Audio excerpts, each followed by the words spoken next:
Well, hello. Hello. Hello out there in camera land. Today, the story that we just heard from the Living Word is the road to Emmaus. And this is really a story, if we were to put it in a nutshell, what is the basic meaning? The basic meaning is, it's showing us how the risen Lord appears to us. So I'm going to stop there before I share any more of my information that I've found through interesting digging of research. And I want to ask you a question. I want to know briefly if there's anybody here, if you could say, because we learn from each other, how have you, if you have, experienced the risen Lord in your life? Is there any way, think outside the box, have you ever just said, oh, there you are, Lord? Anyone? Fred? When I experience some extraordinary people that are kind, Ooh. when I see the Lord. Did you all hear that back there? No. When he experiences extraordinarily kind people. Fred? When I was younger, I would ask a question, and usually 2 or 3 years later, 2 or 3 days later, I'd hear a voice, Oh. and I didn't know if it was an angel or God or whatever, but I would hear an answer. It would be a very clear answer to the question in a voice that came to me. Right. Anyone else? And I asked a question of God, in other words. That's what I'm saying. 3 days before. 3 days before. Yeah. Yes, Mary? It's like every time I get down or something like that and start having a pity party, you know, God sends examples of people that are so much worse off than I think I am. You know, my perception is of me. And, you know, then I kind of kick back and go, okay, you know, Wow. my cross is small compared to things that some people are dealing with. And it kind of brings me back into, you know,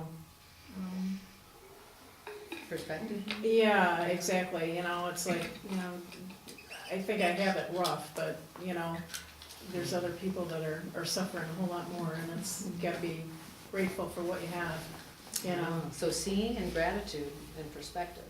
Yeah. Great. Okay, so this story speaks to how the risen Lord appears to us. And so I just want to say to each of you, the risen Lord appears in so many ways.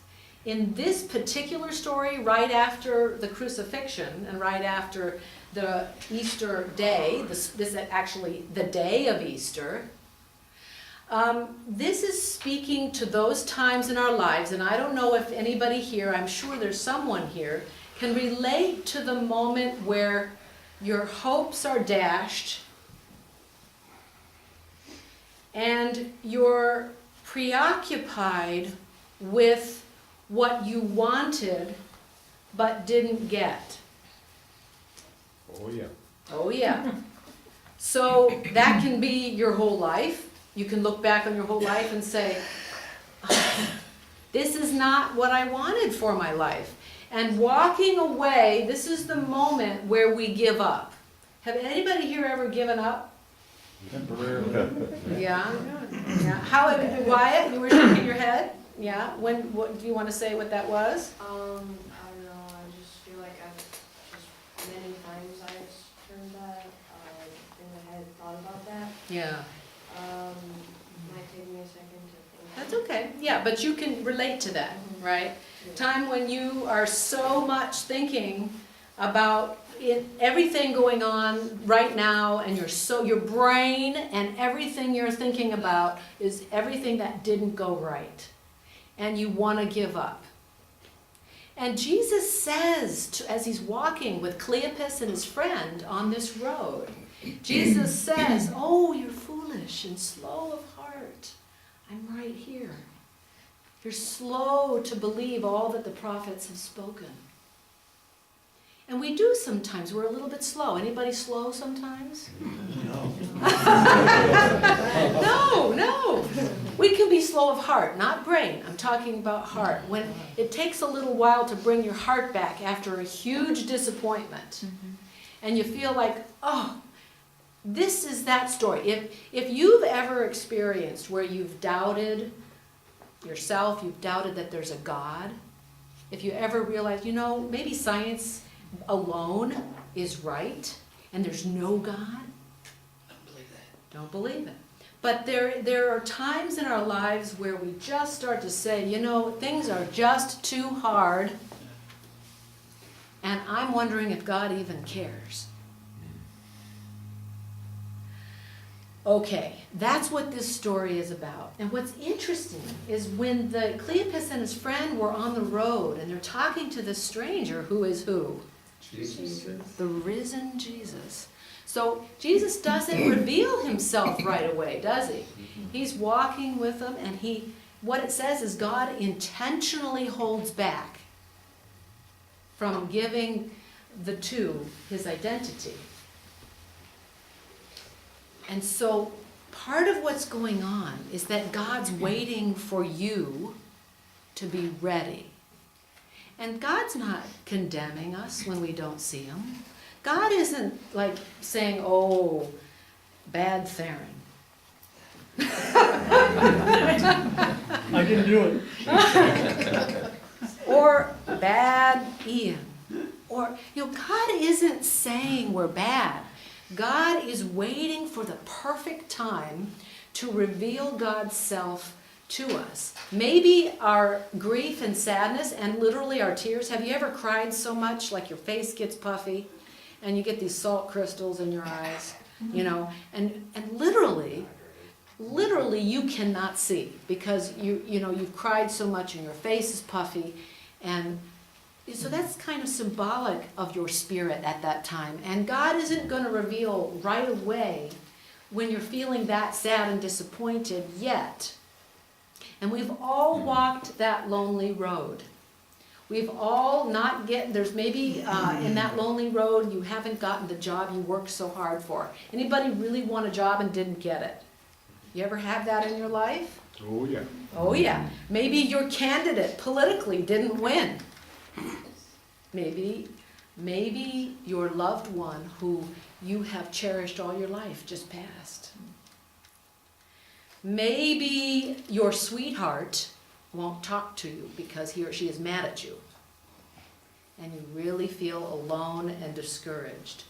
Maybe all the ways that have worked for you in the past to try to connect with God, nature, prayer, scripture, music, connection with a friend, maybe all those different ways that you have used to connect with God don't work anymore. That's a pretty lonely place. But this message and miracle is really specifically about that time when we've given up, we've lost hope, and we think that God is gone. The God we knew. But the point of this whole message, briefly, is that when you think you're alone, you're not. When you feel like you're alone, you're not. But yet, the conundrum is that we're told that he's there. So what does that mean? If we're thinking scientifically or mathematically, it means that he's there, but we're not seeing him. So that means our expectation of Jesus in a long cloak with long hair and sandals and stunning, brilliant eyes, that biblical image, that's what we're waiting to see in our mind, in our prayer, in our life. But that's not happening. So that means that this story tells us that the risen Lord comes to us another way. And that's when Nancy takes Mary to the doctor. That's when Eleanor takes care of her kids and makes sure they go to retreats and scouts. That's when Glenn and Dory bring the kids to church on their way to delivering them from the retreat. That means that when Barb Barber does Sunday school and treasury and takes care of her family, the risen Lord is in this kindness. That means that when a stranger sees you crying in an elevator and hands you a tissue,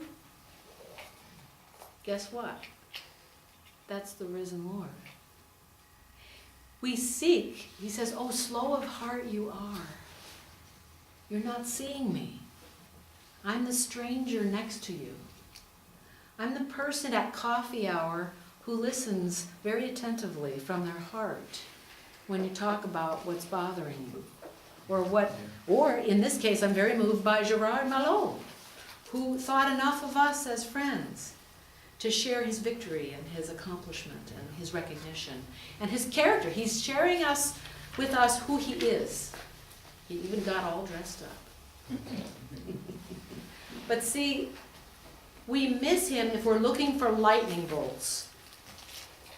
We miss the risen Lord when we're looking for magical signs of, say, a purple unicorn. Who likes unicorns? I do. Yeah. But we miss him when we look for things that are really extraordinarily rare. We're looking for some rare God when we do that. But he's right here. He says, you're so slow to see me. But what's interesting is that, they're walking along this lonely road after his crucifixion and after he even rose, and they're still not seeing. And so Jesus, he sits down and he first of all, he walks with them and he just listens to their faith and their lack of faith. And they're just going on. And he's listening. There he is. Then he sits down because they invite him. And they're eating and he breaks the bread.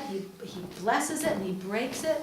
And just after he gives them the bread, they go, this is a really important point here. They go, he's giving them the bread, and they say, wow, this looks familiar. Why does it look familiar? Huh? They were just at the Last Supper. The Last Supper. So there was a touch point there where the risen Lord is giving them the blessed and broken bread, and he's giving to them, and they go, oh my gosh, it's him. It is the one that I sat with a few days ago. Yes. There's a reason for this slow heart. Yes. Because we're afraid to be vulnerable. Thank you. And the reason I'm saying this is, Yes. I don't know what part this is, where he says, don't touch me Yeah. because I haven't gone to the Father. But Yeah. the word touch also means you could be sympathetic to someone. So he showed them, he was just like them, he was there, Yes. We're afraid of that, afraid to be vulnerable. Absolutely. We're very afraid to be vulnerable, to have our heart on our sleeve, to show how we really feel, what we're afraid of. Thank you. And so he gives it to them, and they say, this has happened before. This is him. This is who he says he was, who he says he was. And then, what happens? He vanishes. He goes away again. And they reflect. And they say, didn't our hearts burn when we were walking with him along that road? Aha. It was him. And so what can we do briefly? We can keep our lives open to the stranger. The people who somehow we notice, we don't know them, but they somehow connect, somehow for us. I was watching along the road, I have to tell you, I was walking along the road the other day, and I saw a man in his car impatiently waiting for the light to turn. And I just kept my eyes fixed on him. He was late for something, and he was so stressed. And just for a brief moment, he looked really sad. And so, to me, that was the risen Lord. To me, the Lord was speaking to me about my sadness, and about his sadness, and about the man's sadness. And then what did I do? I prayed. I prayed. And it's as simple as that. Open the Word. and let the living life flow through you. Let his presence be with you in the word. And then finally, when we break bread together, like we're going to do in just a couple of minutes, we're going to have food together and something to drink. We're going to sit together and we're going to listen together to each other's stories and we're going to laugh. He's there in that. He's there in the Holy Sacrament and he's there when we're breaking bread anywhere together. So keep your heart open. We're going to be slow of heart to get it. But I tell you, he comes in the most unusual ways. I wanted to die the other day. I have to confess that to you. Things with the house have been going so stressful. I've been so worried about my husband. Things have been so stressful. Everything's going wrong. And I disabled his cell phone. Erased myself. I erased all his information in his cell phone accidentally. Yeah, see how you're reacting? Isn't that a big deal? And right before I blew up his phone, I was at the hospital taking care of a 4-month-old baby who cracked her head. And the mom and dad were in such pain, and so my heart was hurting, and then I blew up his phone. And everything going wrong with the house, it's going better now, but it's just been really hard because, you know, in order to afford this rebuild, Joe's doing a lot of the managing and the work himself. And so all of the stress of the rains and my mom and dad, and then the baby, and then I killed his phone. And I have- adjusters. And he couldn't talk to the adjusters and the contractors. And so what happened was all night long, pretty much, he stayed up going through all our packed boxes looking for this iPad, which would rescue his information. He didn't find it, and I woke up the next morning, and he had a look of stress on his face, and I thought, oh no, he's gonna have a heart attack. I thought I had caused my husband such harm, and it's been so hard all winter and spring. And I woke up and I knew I needed to go visit patients at the hospital, and I'm telling you this for a reason. And I said to Joe, that's it. And I said, God, smite me, almighty smiter. I did. I said, take me now. I think I the just- words were, hit me with the bus. That's what it was. I said, well, I'm crossing the road. Hit me with a bus, please. I mean, I tell you, it wasn't pretty. But I need to tell you, like Gerard needed to tell you the good news, I need to confess to you that I lost myself. I was on that lonely road. And guess who brought me out of it? The lady in pink. Karen, for some reason, she said, I'm sorry, I just heard about all the trouble you're having. And she said, I'm here if you need to talk or text or whatever. And even though I was too tired to call her, there was something about that from her that lifted my spirit. And so who is the risen Lord there? It was the outreach and the love and the care of my sister. So you just don't know what's going to get you out of that smite me mode. Hit me with a bus. I don't want to keep trying anymore. I want to give up. Everybody goes through it. Thanks be to God that He is here, that He shows up. Don't give up. If you're ever getting there, if you're there now, He will appear Himself to you, and it may even be a little animal. It may be a bird. It may be a blue jay. Praise the Lord. Praise the Lord.